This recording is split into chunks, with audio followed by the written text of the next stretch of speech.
Hello and welcome back to my channel. I am excited for today's video because we are going to be making sourdough bread. I'm going to show you guys everything that I do when I'm making sourdough. People love to complicate sourdough and tell you have to do this, that, and the other, and while I think it can be overwhelming, I have found that this recipe is foolproof for me. It works really, really well, but I think it's important to have the right tools and have people to show you exactly what to do. Especially just starting out, there is a learning curve, and so I personally just do the same thing every single time. I'm not really in an experimenting era or anything. Like, I just stick with my recipe and it turns out so delicious every single time. And so I thought it'd be fun to show you guys how I make my sourdough. I'm gonna start out by kind of giving just like a rough overview, and then we'll go into materials that you need and ingredients and stuff, and then we will bake it together and I will show you guys every step of the way. To start out, the first thing that you will need when thinking about starting to make sourdough bread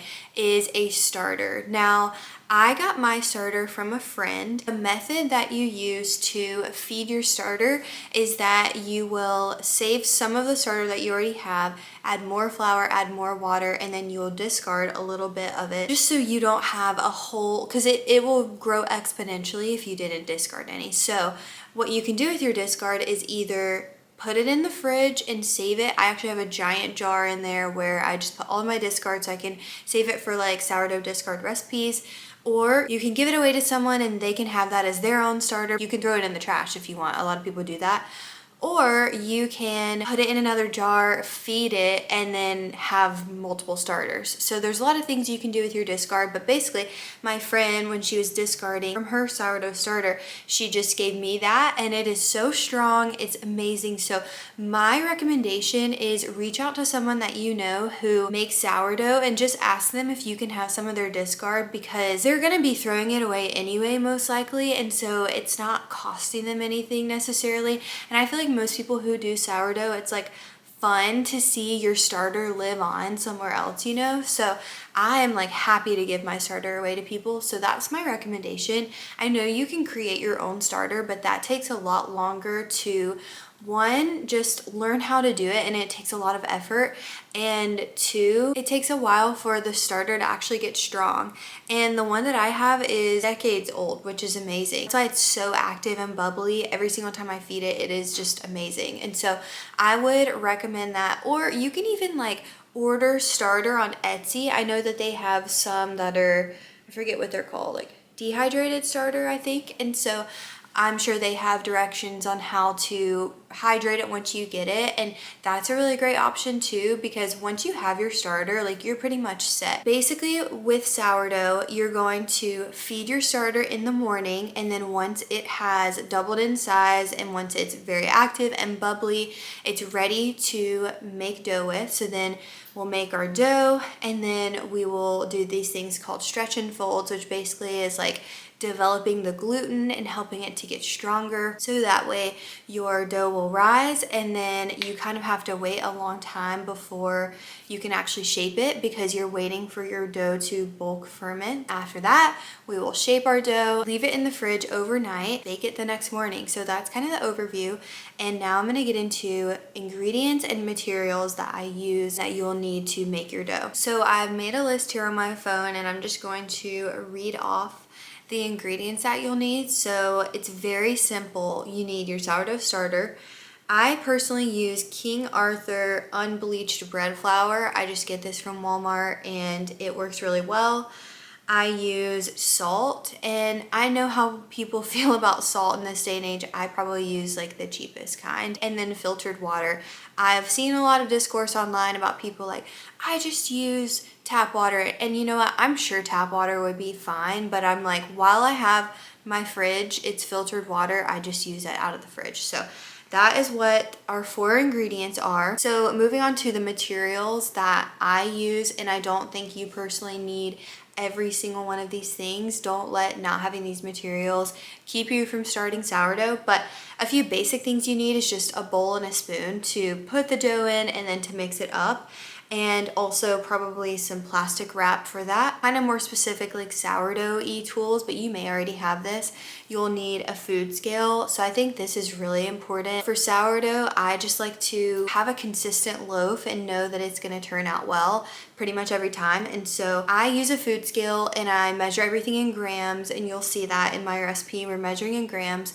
I'm sure that you could find a conversion online, but it's just not going to be quite as accurate. Also a banneton, which is what we will put our bread in to keep it in the fridge overnight. Pretty sure you could just get a regular bowl, put a dish towel over it, and put your bread in there. But it is just nice to have like designated bannetons for sourdough. And then a bread lom, like you will see me do with scoring the bread on top.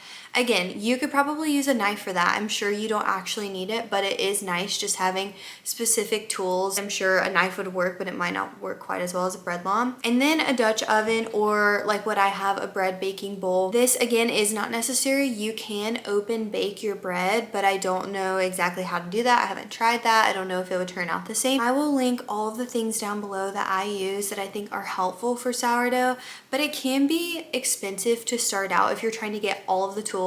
And there are some kits online that kind of come with everything. So that's it for materials. Now let's get started on making our dough.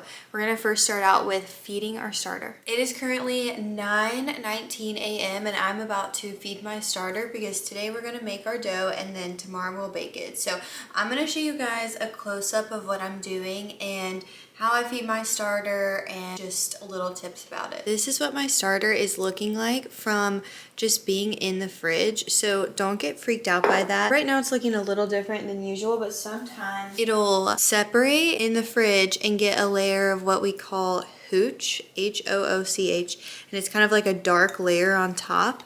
And all you want to do is just mix it up together and it'll be perfectly fine. See, the texture is like perfectly fine now. But I'm actually going to transfer this to a clean jar, a weck jar. We're going to do 50 grams of starter, 100 grams of filtered water, and 100 grams of bread flour. So I have water from the fridge right here, and I've heated it up because it comes out cold. So I heated this up for 1 minute in the microwave, and then I have my King Arthur bread flour and my food scale. Some people just eyeball it, but like I like to use a scale just for consistency.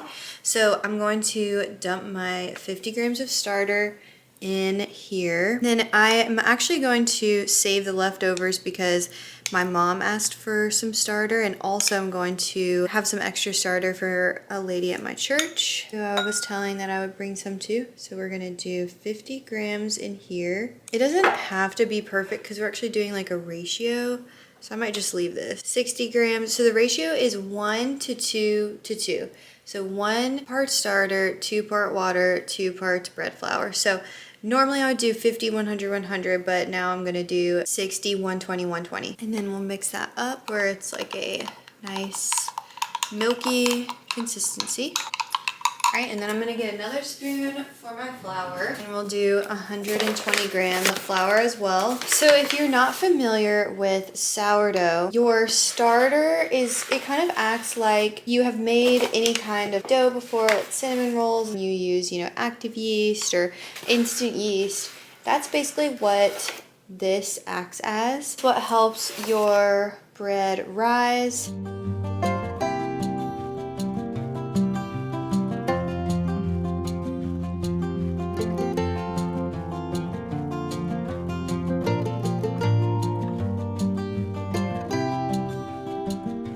Basically here we want this texture. People say like a waffle, pancake-ish mix. So I am going to clean this up and then show you what I'll do next. Here is my starter, and I will say I know these weck jars are really so good for sourdough starter just because of the wide mouth on the top. They're also just so adorable. Like, sorry, my hand is in the way, but the top just having the strawberry, I love them. You could literally use any kind of jar, any kind of cup, whatever it is, and then just put like a loose cover on top. Here's another one that I use, this wide mouth mason jar, and then I'll just put the top on it but not screw it on. It's nice to have a rubber band or even like a hair tie because we want to be able to track how much this is growing. With a colder house, it's gonna take longer for your sourdough starter to rise. And I personally start making the dough with it when it has about doubled in size, sometimes even more than that.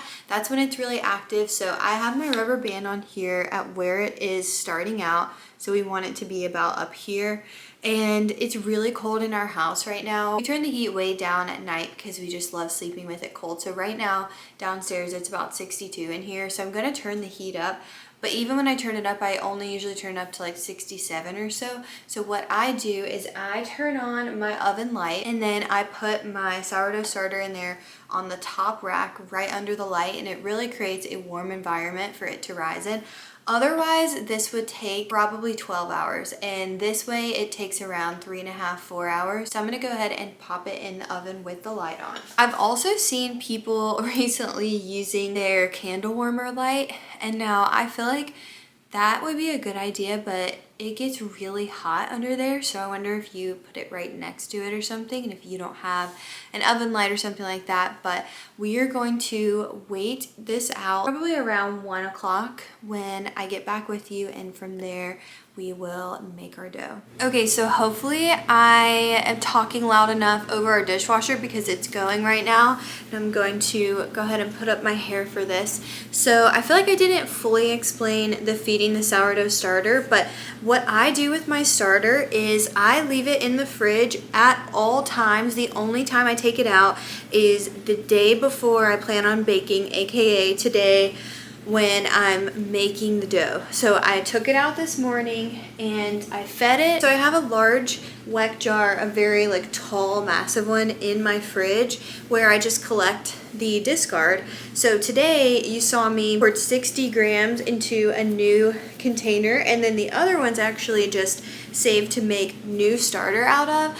But typically if I had more than 60 grams of starter already in a jar, then I would pour the extra, the discard, into my discard large jar. And I've just kind of been saving that to use for like discard recipes and stuff. I just haven't really made the time to actually use it. So I have actually a ton in there that I need to use. I just usually would feed it and then I'll use it in a minute, and then we're gonna just stick it right back in the fridge. I mean, I have done that for ever since I got my starter last summer, and it's been great. I have left it in there for like 2 months, haven't even touched it, got it out, and then it took a little bit longer for the starter to rise and like get bubbly, but it's been so great. And I just feel like so many people think that you have to feed it every day, and you have to, I used to hear people say like, if you're gonna keep it in the fridge, just take it out once a week to keep it, you know, fresh and strong, but that just hasn't been the case for me. I haven't needed to do that. We are going to mix our dough together because I think that it is ready. So, okay, I have my recipe pulled up. Let me show you what it looks like. And it is 1:19 right now. Oh yeah, it has more than doubled. I actually saw earlier, it didn't look like it was rising too quickly, so I actually turned on the oven on keep warm for like a minute, and then I turned it off just so it would get warm inside of our oven since it's been cold in our house, and I think that really helped. So I'm going to show you guys a close-up of this, and we will get to mixing, and we're going to do that over here on my counter.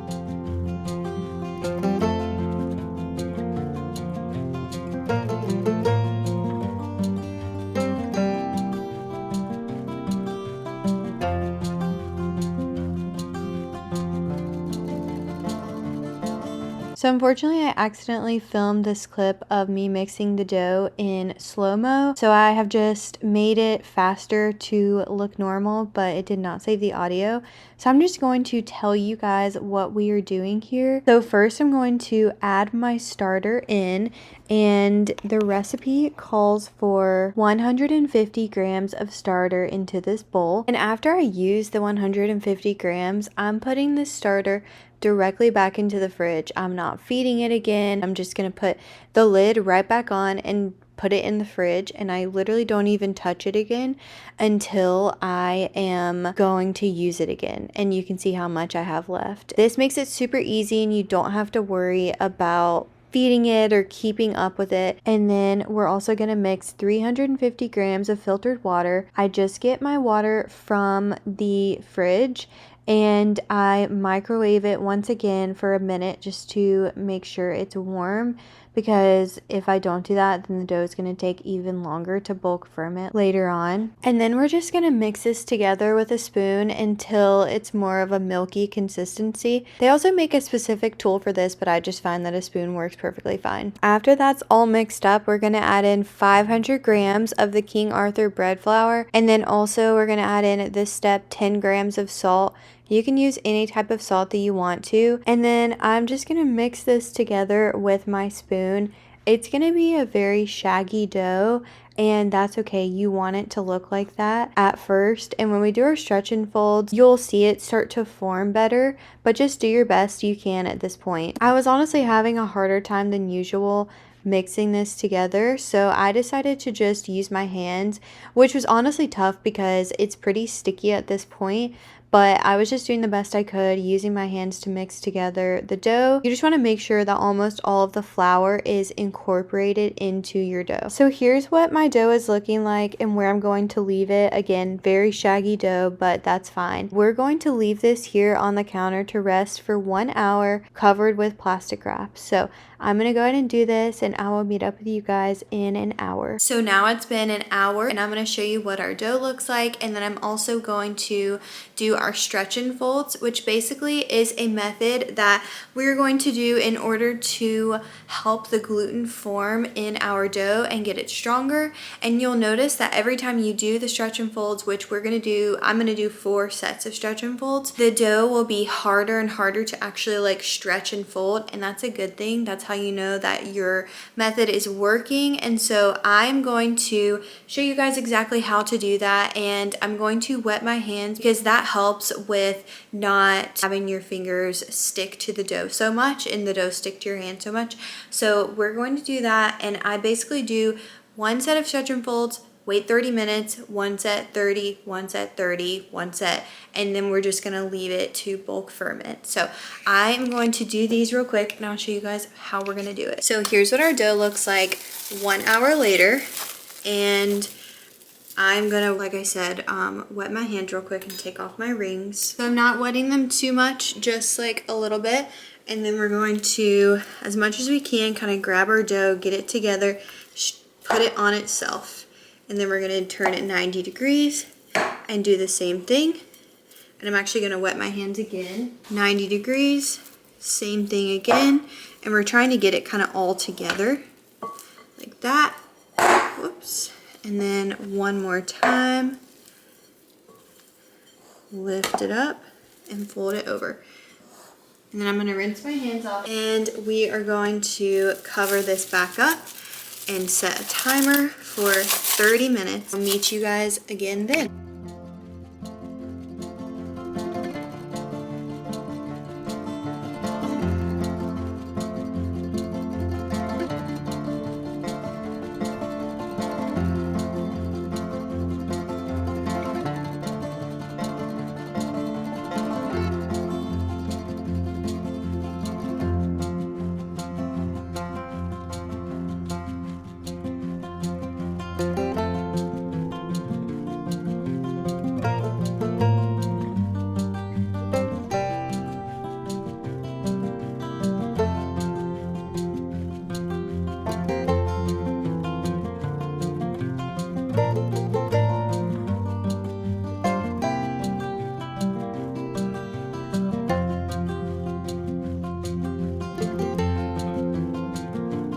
It is time for our very last stretch and fold. So we're just gonna do the same thing that we've been doing.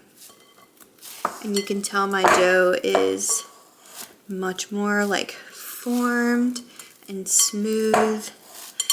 And there we go. Just make sure it sticks. And now we are just going to leave our bowl on the counter for basically the indefinite future. So right now it is 4 o'clock. We are going to basically just wait. It's probably going to be around 10 when I check my dough for the next time.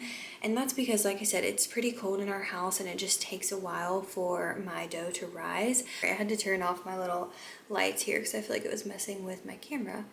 Actually, I think it's my overhead lights doing that. Hopefully that looks fine. But basically we're going to leave this here and wait, and I will catch up with you guys around 10 most likely, and we'll see what our dough's looking like. But that should be pretty good. It'll be, you know, very puffy looking and have like a couple bubbles on top, and then that's when we will shape our dough, and then tomorrow morning is when we'll bake it. So I'll give you one last look of what it looks like now, and then I will meet you guys later this evening. All right, here's what it's looking like at 4 p.m.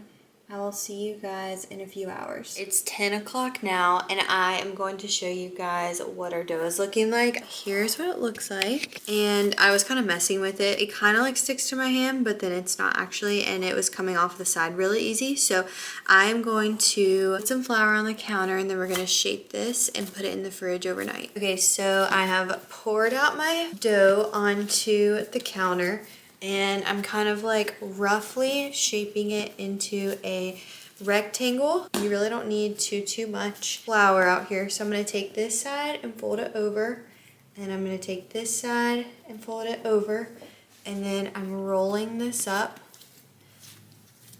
just like that, and then I'm gonna take the top part and pull it down toward me, and then do it again, pull it toward me, and then pull it toward me.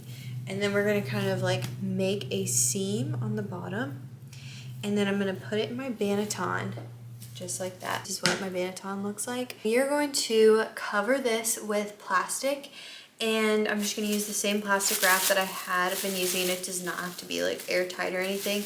I just put it over top of it and kind of tuck on the sides. And then we're going to put this in the fridge, and it's gonna be in the fridge for basically until tomorrow morning is when I'll bake it. But technically you could leave this in the fridge for up to 24 hours. I personally would not recommend longer than that, just because when I have let it go longer, it did not rise as well. And I think it's just a diminishing return, versus I usually find that like 12-ish hours is the perfect amount of time. Maybe like a few more, a few less, it would be fine. I'm gonna pop this in the fridge, and basically what we have done ever since mixing together the dough and then just now shaping that was bulk fermentation, which begins when the starter and flour and water and then the salt mix together. So that process for me was about 9 hours, and like I said earlier, our house is definitely on the colder side, and so that kind of thing takes a lot longer, versus if your house is warmer, like I don't know, 73 degrees or something like that, then it's not going to take nearly as much time. So just keep an eye on it.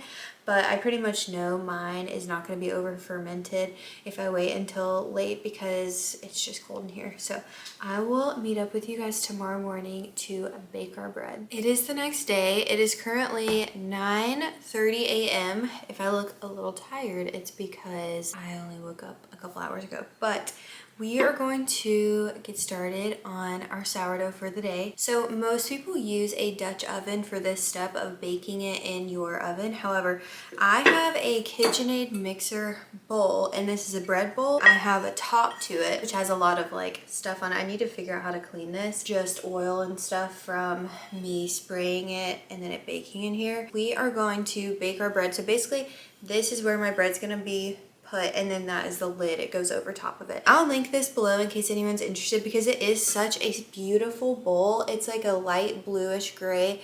It has these little speckles on it, and it honestly just reminds me of a light blue egg. It matches my kitchen really well too. But I also just love the functionality of the bread bowl part. I also know that there are definitely ways of baking sourdough without having a bread bowl like this or a Dutch oven. So definitely just look into different methods. I think it's called the open bake method, and you can try that. I'm gonna go ahead and preheat my oven to 450, and we are actually going to preheat it with the bread bowl in there. So I'm gonna go ahead and put this in there. So this is what this looks like. I'm gonna go ahead and pop it in there. Show you a close-up of what our bread is looking like right now. This is directly out of the fridge, and you'll notice the sides of it are kind of like dried out. I don't know if you can see that, but it's all fine. We're going to score this once the oven is preheated. Our oven's preheated, and the bread bowl is gonna be super hot, so I'm gonna grab it and put some things down underneath it. We are going to score our bread. We are going to be using this tool. This is called a bread lame, but it's spelled L-A-M-E. I'm pretty sure it's pronounced bread lame though. I have these pre-cut circular pie things, and they're really great for sourdough. We're just going to dump this directly on here. So I'm just gonna do my best. And then I have this little sifter, and we're just gonna put the tiniest dusting of flour on top. I honestly don't know the reason that people do this, but I know that it makes your design look really, really pretty. I'm going to just do a big backwards C shape, although the way that I'm recording it might look normal to you. And then I'm going to do another little one right here. This is just my go-to design right now, but you could do any that you wanted. I'm going to do these little cuts on either side of my my C shape. And then again right here. You know I have to take a photo for the tap to bake on Insta. All right, we are going to put our top back on over this, and then I'm gonna bake this for 25 minutes at 450. I will show you guys what it looks like when it comes out of the oven after that, because we will take the lid off and bake it for about 15 to 17 more minutes after that. I also spray the inside of my bread bowl because it kind of got stuck one time, and so that has really helped to make it not stick. Let's go ahead and pop this back into our stifling hot oven. I will see you guys in 25 minutes. It has been 25 minutes. Hopefully it has arisen a lot. Oh, beautiful. All right, we're going to let this bake for 17 more minutes. You can try 15 first, but I just know that my oven takes about 17 minutes. My fridge is currently making a weird noise, so hopefully you can hear me fine. But it is finished and looks so amazing.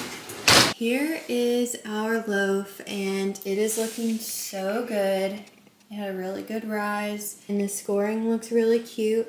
So we're going to wait 1 hour before we cut into it. But I'm really excited, and it smells so good. Sourdough makes your house smell amazing. And I'm just loving it. It's so pretty, and it looks nice and golden, and I can't wait to cut into it. That's the best part. All right, it is time for arguably the best part. This thing smells so delicious, and I'm just gonna cut it on my straight counter. Here is a close-up of what it looks like. So beautiful. I love it. I actually should take a quick photo of this before I cut into it. Let's cut into it. I'm gonna do it just straight on the counter, and y'all, it literally smells so good. One thing that I would love to get is one of the sourdough designated knife. It is beautiful. Oh my gosh, it is truly perfect. It looks absolutely delectable. I have to try a little slice. I'm cutting kind of a thin one because it is lunchtime right now, and I actually would love to take part of this to a friend, but here's that. Time for the taste test. I'm just doing it plain. Cheers. I wish I could give this to you guys through the camera. It is genuinely so delicious. It just turned out so good, and I'm telling you guys, like, this recipe is just so good. If you know me in real life, please reach out. I will happily give you some starter. Do not hesitate to reach out to your friends and ask them for some starter if that's what's holding you back, because even if it's someone that you don't really know that well, like, I just think it's so fun to share your starter, and I'm telling you, people will be happy to give it to you. I hope that you are feeling more confident and encouraged to start sourdough if you have not started it quite yet. Please let me know if you guys have any questions. I'm by no means an expert whatsoever, but I feel like I've got it down pretty much with this recipe, so I just wanted to share it with you guys. But I hope that you have enjoyed this video. I'm so thankful for you being here, and I will see you guys in my next video. Bye!